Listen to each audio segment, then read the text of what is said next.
लोग कहते हैं कि किसी के चले जाने से ज़िंदगी रुक नहीं जाती। लोग कहते हैं कि किसी के चले जाने से ज़िंदगी रुक नहीं जाती, लेकिन ये कोई नहीं जानता कि लाखों के मिल जाने से उस एक माँ की कमी पूरी नहीं हो सकती।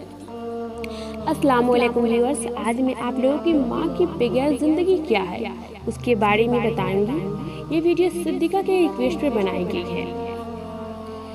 माँ के बगैर घर किसी वीरान कब्रिस्तान की तरह लगता है। जो माँ से महरूम हो जाती हैं वही बता सकती हैं कि उन्होंने क्या खोया और ज़िंदगी में उनके जाने के बाद कितनी तब्दीलियाँ आ गई। एक दिन मैं अपनी माँ से पूछी, जिनकी माँ नहीं होती उनके लिए दुआ कौन करता है?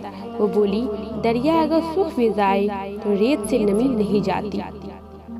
हर मुश्किल आसान होती है जब तक माँ जिंदा होती है।